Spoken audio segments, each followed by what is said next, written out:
Pastor Russell Levenson retired last year from his position leading St. Martin's Episcopal Church here in Houston, the largest Episcopal church in North America, and the church home of George and Barbara Bush.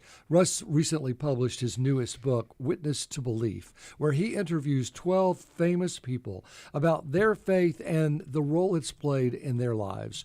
Russ also has been a friend of mine since high school. Please enjoy this latest edition of Friends of Frank. We're here with Friends of Frank, another edition, and today I have Russell Levenson on, a pastor for a long time and a friend for a long time. We met each other in high school back in Birmingham, back in the 70s, Russ. That's right. But you look the same. I don't look quite the same. I doubt that. And so you became a pastor, ended up in Houston in 2007. I greeted you with Hurricane Ike in 2008, but you were able to handle it because Opal in Pensacola where you were? Ivan the Terrible. Yeah. I do remember that. So tell me, when you came to Houston and took over the largest Episcopal church in North America, you're 43 years old? And right closer to 45. 45? We used to kind of say, St. Martin's a wonderful place. And when you say take over, of course, they run that place on the energy of our Lord and incredible people, talented, gifted people. So I was there to kind of shepherd, I guess. But yeah, I mean, it was a great run for 17 years. Yeah. And I loved every minute. When I came, it was so exciting, and church was doing so many good things around the city and for the congregation. And when I left in May of last year, although I officially retired at the end of June of last year, I said I enjoyed every single day. You know, I came happy and we left happy, which is kind of the way you want to do it. Of course, we missed a lot of people there. Yeah, but we're happy to have the job that I loved every day. And one of the nice friendships you made, obviously, was with George and Barbara Bush. And I know that you had the honor to preside at their funerals, both of them. But you were great friends, Kenny Bunkport, and just knowing them and their friends, that must have been a really special relationship. It was, and you and I have talked about this. I mean, right after Ike, when we had that special program and we asked you to come MC, I think, and kind of lead the night. But we raised a lot of money for the Bush Baker Clinton Fund right after Ike, and you were part of that. But we did not know when we first came how involved they would be, and they, of course, became incredibly involved. They were very much part of the life of the church, and in a way that we certainly didn't know if that's the way it would be when we got there. But they quickly befriended Laura and me, and I really appreciated all that they did for the church. But we're very devoted, which was part of the reason I wrote this book. After I wrote the book on the Bushes, I heard from a lot of people who said, well, it was good to know that they were the kind of people I thought they were, and I was inspired by them. Tell us about that book. That was Witness to Dignity? Yep, 2022, Witness to Dignity, Life and Faith of George and Barbara Bush. And so that was all about their devotion, not only to their church, but to their Lord and to their community. And it was people who said, Russ, you need to write another book. Is that how this current book, Witness to Belief, is that how this book came about? Yeah, don't hesitate to hold it up higher if you want. Right, if you want. Can you see it? That's what my publisher. Can you see it right there? There you go. Yeah, my publisher, Morehouse, loves to see that. I like to see it too. But no, I really thought about it. I mean, it seems like our cultural, political, to some degree, our faith communities really seem to continue to be in I won't call it necessarily a dark place, but a difficult place, challenging place.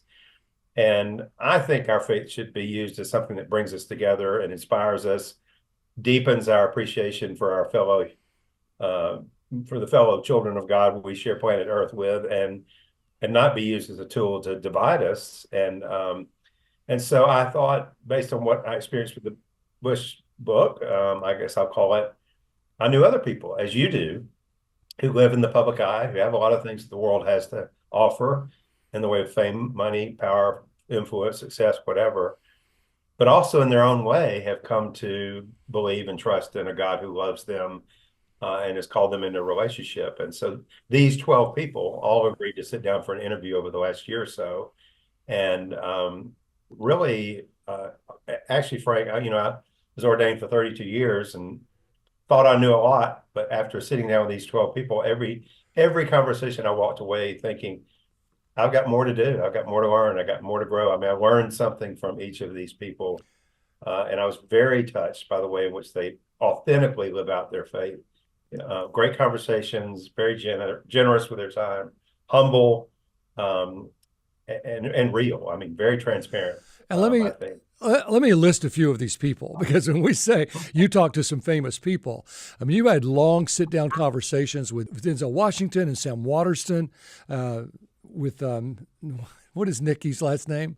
I'm trying to think. Haley? Nikki Haley, Jane Goodall, Condoleezza Rice, Jim Baker, Gary Sinise, Britt Hume, Jim Nance, Amy Grant.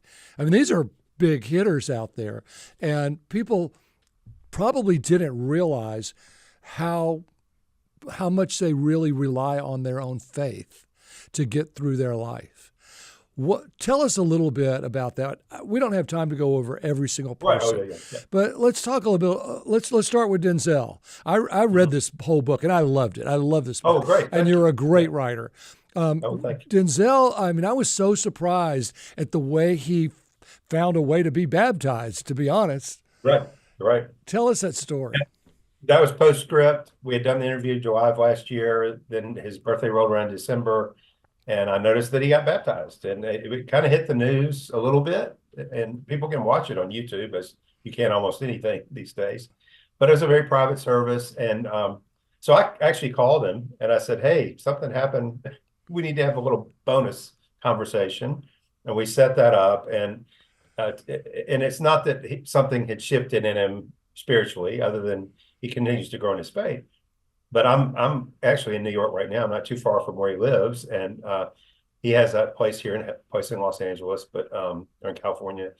But he said one morning, got up. He grew up in Harlem, and his father was a preacher. And he said, "I want to go see Dad's church." So I got in my car and drove over to Harlem, and I got in front of the church and saw the door was open. It was a Saturday morning, so I got out of my car, I went in, and they were having a youth scholarship program, and I sat in the back row for a while. And by the end, I was giving away scholarships. He said, but as I sat there, I thought, I just want to be baptized at my dad's church as part of my ongoing faith journey. And so he talked to the pastor, and that happened on a different day. And he got up out of the baptismal waters. He did it different than we do it in the Episcopal Church, but dried off and was sitting there, and they asked, "Do you want to say anything?" He gave this almost a wonderful, I would call it very poetic. I included it in the book, but in the very beginning of it, he said, "I just want people to know, I know I'm blessed. God has done a lot for me in my life, and he will do a lot for anyone who trusts him." And he's not saying that in a prosperity gospel way. He says, "I'm not saying you'll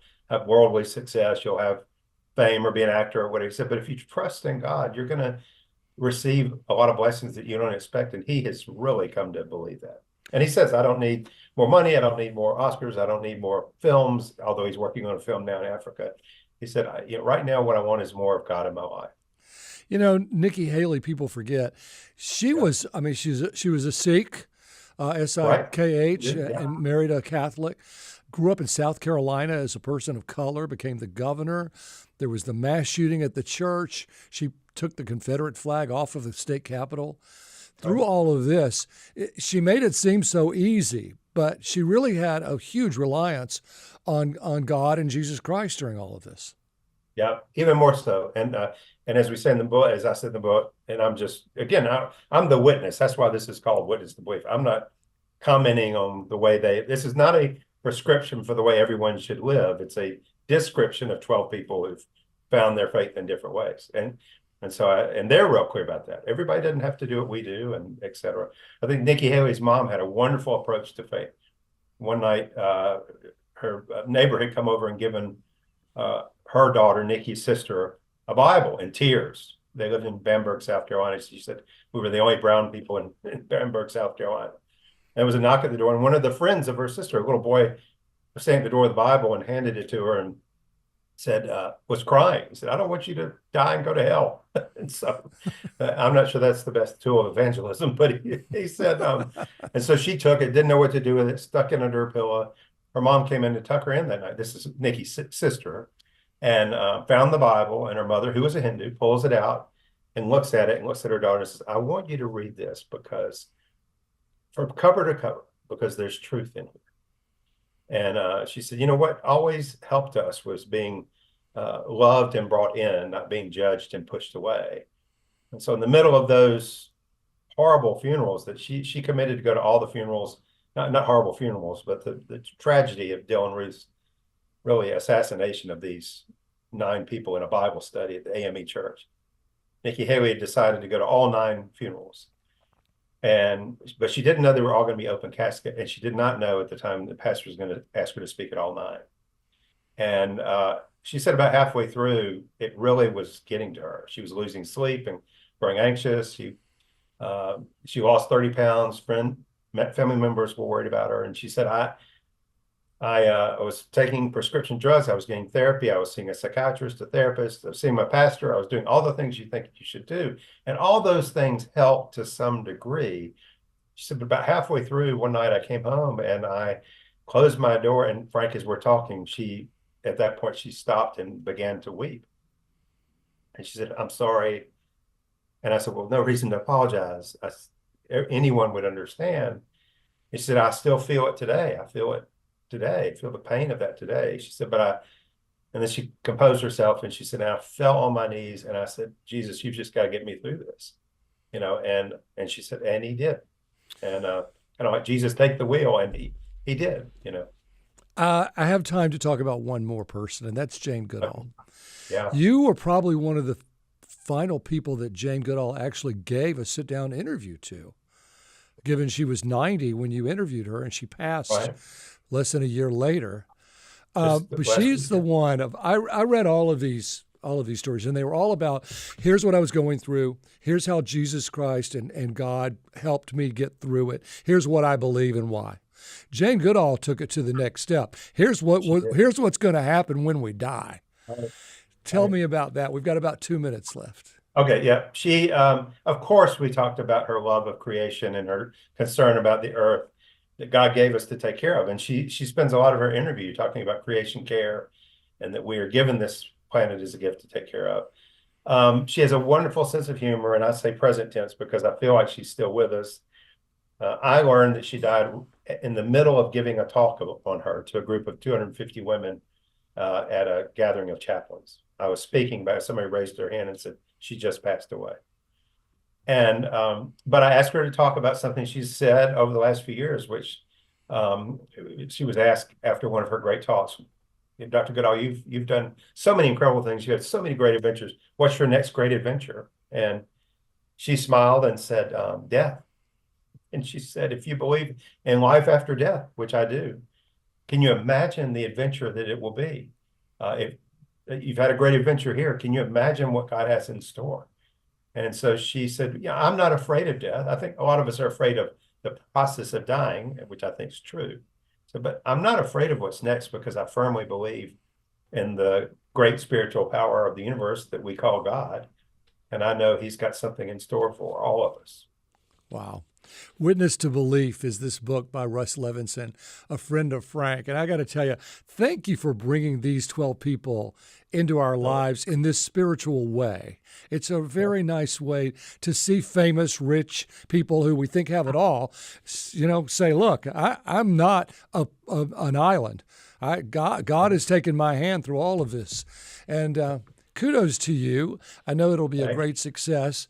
And just some nuts and bolts. You're going to be in Houston when? I'll be preaching at Chapelwood the morning of the 19th, and at St. John the Divine the evening of the 20th, and after church on Sunday the 19th at my old place, St. Martin's. So 3 places. All of those in October. So that long weekend in October, just to make sure everyone. Just a few days away. Just to make sure everyone's all right. My best to your family, and thank you for taking time. Yours as well. To be with Friends of Frank, and I can't wait to see what you write next because this is a great read, and thank you. I'm excited to learn more from more people about their faith. So thank you, Russ. I appreciate it. Thanks. Blessings.